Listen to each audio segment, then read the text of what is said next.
Assalamualaikum warahmatullahi wabarakatuh. Salam sejahtera untuk semuanya. Jumpa lagi dengan pelajaran IPA.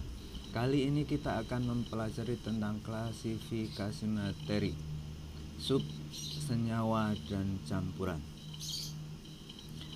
Pada kesempatan yang lalu kita telah mempelajari tentang unsur. Sekarang kita akan lanjutkan tentang senyawa. Masih dalam kelompok zat tunggal. Senyawa adalah gabungan dua unsur atau lebih melalui reaksi kimia. Senyawa ini akan memiliki sifat yang berbeda dari sifat-sifat penyusunnya. Contoh senyawa yang sering kita dapati adalah ini. Ada dua atom hidrogen dengan satu atom oksigen, maka bergabung membentuk molekul air. Hidrogen adalah gas yang sangat ringan dan mudah terbakar, sedangkan oksigen adalah gas yang terdapat di udara yang sangat diperlukan tubuh kita untuk pembakaran. Kemudian bergabung membentuk senyawa air yang sifatnya zat cair yang dapat kita minum, sehingga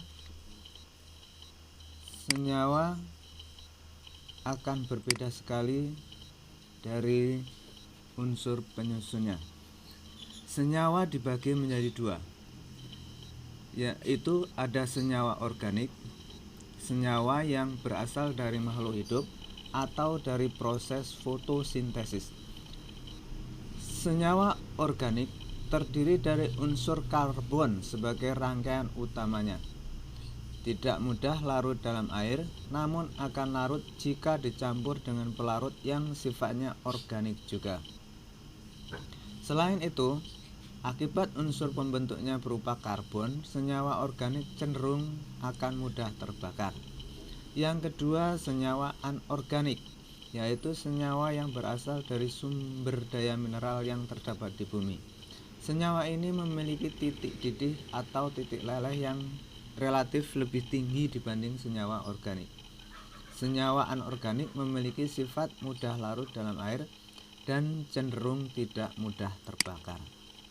Ini ada beberapa contoh senyawa organik, antara lain yang sering kita temui ada senyawa gula, yaitu rumusnya C12H22O11, alkohol C2H5OH, dan urea CONH2 dua kali.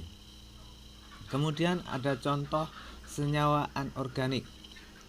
Ada garam, rumusnya NaCl, kalsium karbonat, rumus molekulnya CaCO3, dan masih banyak lagi. Ini ada tabel contoh senyawa yang sering kita lihat dalam kehidupan sehari-hari. Ada natrium klorida yang kita manfaatkan sebagai garam dapur. Ada natrium hidroksida untuk pengering, sukrosa untuk pemanis, asam sulfat ini, dan seterusnya. Kita lanjutkan. Kita sekarang akan mempelajari tentang campuran. Campuran adalah gabungan beberapa zat dengan perbandingan tidak tetap tanpa melalui reaksi kimia. Campuran dapat dibagi menjadi dua. Yang pertama, campuran homogen. Campuran homogen adalah campuran antara dua zat atau lebih yang partikel-partikel penyusunnya tidak dapat dibedakan lagi. Jenis campuran ini antara lain adalah campuran gas dengan gas, gas dengan cair, gas dengan padat, cair dengan cair, padat dengan cair. Yang kedua, campuran heterogen, yaitu campuran antara dua macam zat atau lebih yang partikel-partikel penyusunnya masih dapat dibedakan satu sama lainnya. Di antara contoh campuran heterogen bisa kita lihat pada tanah, air sungai, makanan, minuman, air laut, adonan kue, adonan beton cair. Campuran heterogen dapat dikelompokkan menjadi dua, yaitu satu koloid. Koloid ini partikel-partikel pada koloid hanya dapat dilihat dengan mikroskop ultra. Contoh koloid antara lain susu, asap, kabut, agar-agar. Yang kedua, suspensi. Partikel-partikel pada suspensi hanya dapat dilihat dengan mikroskop biasa. Contohnya minyak dengan air, air keruh, dan air kapur. Kalau kita tuliskan dalam tabel, ini dapat kita lihat perbedaan karakteristik antara campuran homogen dan campuran heterogen. Pertama, partikel penyusunnya. Pada campuran homogen, partikel penyusunnya tidak dapat dibedakan antara partikel yang satu dengan yang lain. Sementara campuran heterogen, partikel penyusunnya dapat dibedakan antara partikel yang satu dengan yang lainnya. Selanjutnya, warna. Pada campuran homogen, warnanya sama. Sementara pada campuran heterogen, warnanya tidak sama. Terdapat degradasi warna. Rasa. Pada campuran homogen rasanya sama.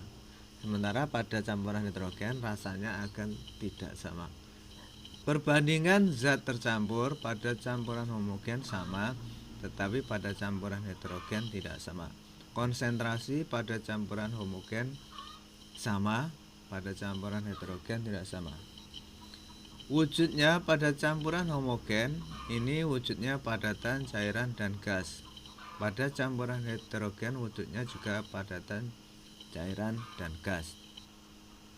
Klasifikasi pada campuran homogen ini didasarkan pada sifatnya dibedakan menjadi larutan asam, basa, dan garam.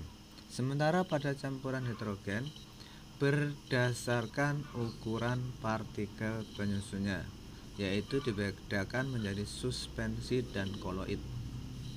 Teknik pemisahan pada campuran homogen ini tidak dapat dipisahkan dengan cara mekanis biasa, tetapi melalui cara yang lebih rumit seperti destilasi.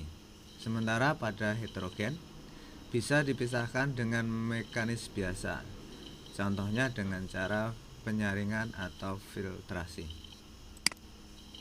Selanjutnya, tadi kita sudah bahas antara campuran dan senyawa. Ini kalau kita tuliskan dalam bentuk tabel, maka campuran dan senyawa ini dapat kita bedakan sifat-sifatnya. Ini diantaranya satu, penyusun. Pada senyawa ini disusun oleh beberapa unsur. Sementara pada campuran ini disusun oleh beberapa unsur atau beberapa senyawa.